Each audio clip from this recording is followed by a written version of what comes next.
Welcome to Don Public School and College. So grade 7, it is your chapter number 1. Lecture number 7, Biochem, it is included in your first term.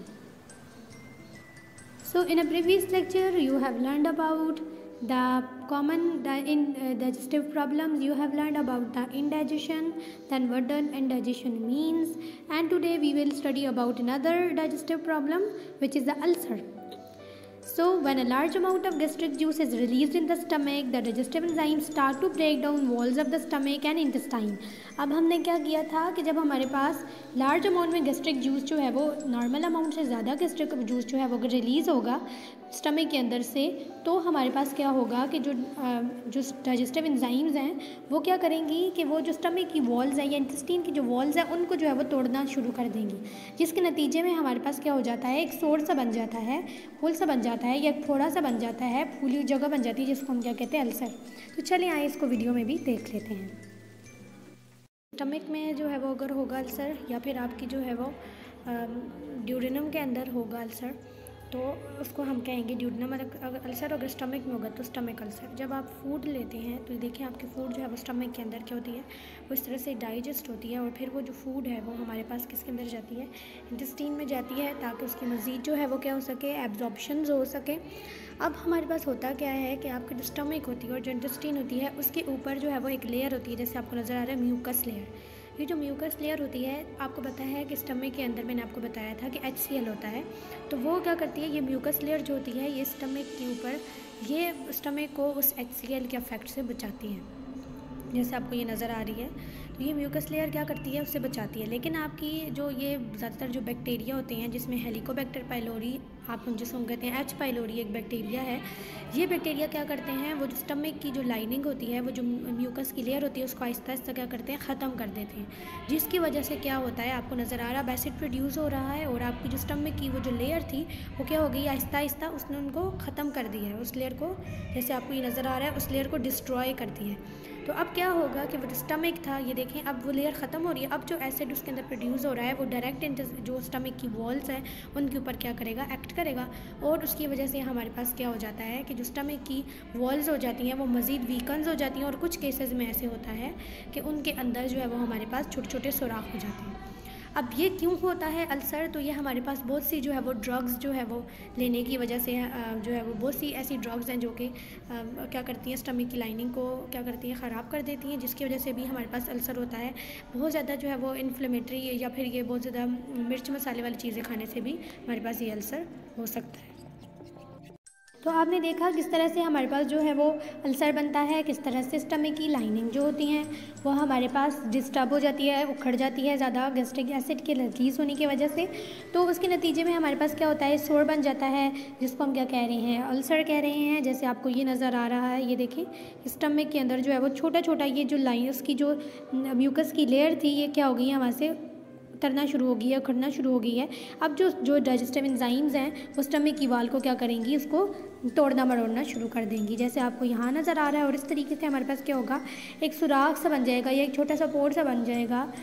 तो जिसको हम क्या कह रहे हैं, ये सोर सा बन जाएगा, उसको हम क्या कहते हैं, ये क्या है, अल्सर है। तो अगर आप कहते हैं कि इसका क्योर कैसे होगा, तो अगर आप स्पाइसी फूड जो है वो अवॉइड करें, जो आपकी कार्बोनेटेड ड्रिंक्स होती है जिसमें पेप्सी, कोला और आपके पास मुख्तलिफ जो है वो मिरिंडा और ये जो आती हैं, इनको आप अवॉइड करें। इसके अलावा आप टी को जो है वो अवॉइड करें, और इसके अलावा इसके ट्रीटमेंट के लिए जो आप मेडिकेशंस लें जो कि आपको डॉक्टर देंगे, तो आप अल्सर से जो है वो उससे छुटकारा पा सकते हैं। तो आप ज़्यादा से ज़्यादा स्पाइसी फूड्स भी जो हैं वो बहुत ज़्यादा नुकसानदेह होती हैं, जो कि स्पाइसी फूड भी जो है वो भी हमारे पास अल्सर काज करने की एक वजह है। उसके बाद आ जाता है हमारे पास डायरिया। तो डायरिया जो है वो हमारे पास सबसे कॉमन जो है वो डाइजेस्टिव सिस्टम की डिजीज़ है, और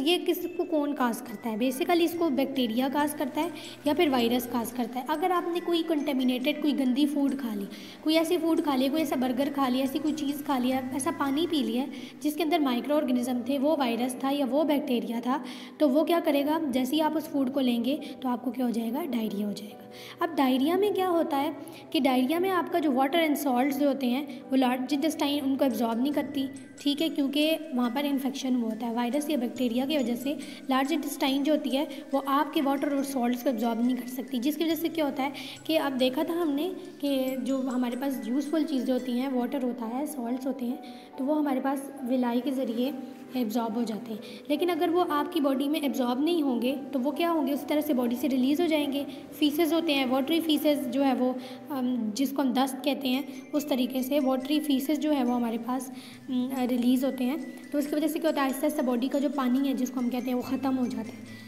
तो डायरिया के केस में हमारे पास होता है कि वायरस या बैक्टीरिया के इन्फेक्शन की वजह से आपने कोई गंदी फूड खा ली, कोई ऐसा कंटेमिनेटेड पानी पी लिया जिसके अंदर वायरस बैक्टीरिया थे, तो उनकी वजह से क्या होगा कि आपकी बॉडी के अंदर जो वाटर है और जो सॉल्ट्स हैं वो जो है वो एब्जॉर्ब नहीं होंगे, आपकी जो है वो ब्लड में नहीं जाएंगे, तो वो ज़ाया हो जाएंगी। तो अगर आप फूड ले रहे हैं और वो आपकी बॉडी से ज़ाया हो रही है, वाटर आप ले रहे हैं वो आपकी बॉडी से ज़ाया हो रहा है, आपकी बॉडी इसको यूटिलाइज़ नहीं कर रही, तो फिर एंड रिज़ल्ट क्या होगा, एंड रिज़ल्ट बॉडी की जो हो जाती है, बंदे की डेथ हो जाती है।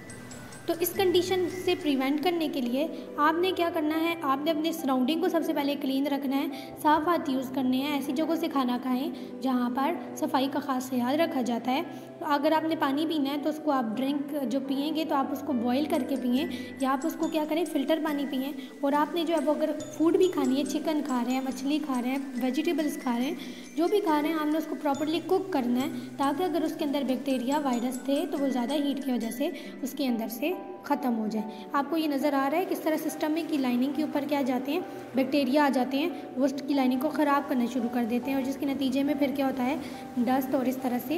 तरह की चीज़ें जो है वो होती हैं। तीसरा जो आपके पास प्रॉब्लम आ जाता है वो आता है कॉन्स्टिपेशन। तब कॉन्स्टिपेशन में क्या होता है कि नॉर्मली हमारे पास ऐसे होता है कि इसमें जब पानी जो है वो लार्ज इंटेस्टाइन में सारा का सारा एक्सेसिवली एब्जॉर्ब होना शुरू हो जाता है ना, तो उसकी वजह से मतलब पानी जो है वो हमारे पास इतना ज़्यादा एब्जॉर्ब हो जाता है कि आपके जो अनडाइजेस्टेड वेस्ट जो रह जाता है, जो फीसेस होते हैं, वो बहुत ज़्यादा हार्ड हो जाते हैं, सख्त हो जाते हैं। इस कंडीशन को हम क्या कहते हैं, कॉन्स्टिपेशन, जैसे हम कहते हैं काब्स का वर्ड भी हमने यूज़ करते हैं इसके लिए। तो इस कंडीशन में जब हमारे पास देखें फीसेस जो हैं, जैसे आप यहाँ पर नज़र आ रहा है कि फीसेस का साइड बहुत बड़ा हो गया है और वो बहुत ज़्यादा हार्ड हो गए हैं, तो वो जो है वो अब हमारे पास लार्ज इंटेस्टाइन से जैसे जैसे गुजरेंगे तो वो क्या करेंगे, इतनी आसानी से पास नहीं हो सकेंगे, और जिस वजह से लार्ज इंटेस्टाइन में भी आपकी लाइनिंग ख़राब होगी, दर्द होगा, तो इस तरह की कंडीशन जो है वो होती है। तो अब ये काज की होती है, जब आप पानी जो है वो बिल्कुल कम पी रहे हैं, तो अब आप पानी कम पी रहे हैं, आप जो है वो फाइबरस फूड जिसमें फ्रूट्स आ जाते हैं, नट्स वगैरह आ जाते हैं, काजू बादाम, और ये जो आपकी वेजिटेबल्स आती हैं, अगर आप वो वाली फूड नहीं लेते तो उसकी वजह से क्या होता है कि आपकी जो वाटर की इंटेक है, और वाटर की इंटेक भी आपकी कम है, तो जो पानी था वो तो पहले ही क्या हो जाएगा,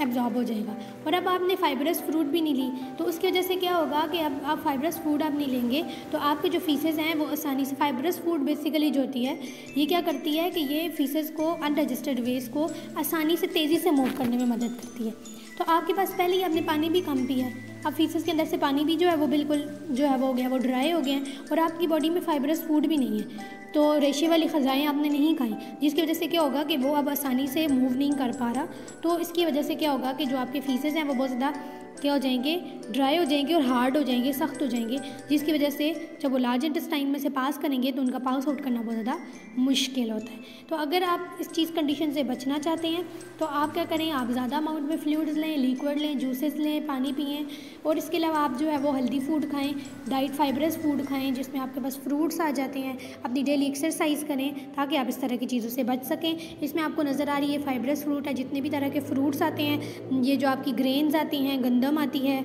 दालें आती हैं, तो इन सब की ये जो सारी फूड्स हैं, ये रेशेदार ग़िज़ाएँ हैं, इनकी वजह से फीसेस की जो मूवमेंट होती है वो तेज़ होती है। तो आपका ये पॉइंट यहाँ पर ये भी आता है कि फाइबरस फूड जो होती है वो आपको क्या करती है, फीसेस की मूवमेंट को तेज़ करती है। तो अगर आपकी डाइट में ये चीज़ें कम होंगी तो क्या होगा, आपको कॉन्स्टिपेशन के चांसेस होंगे।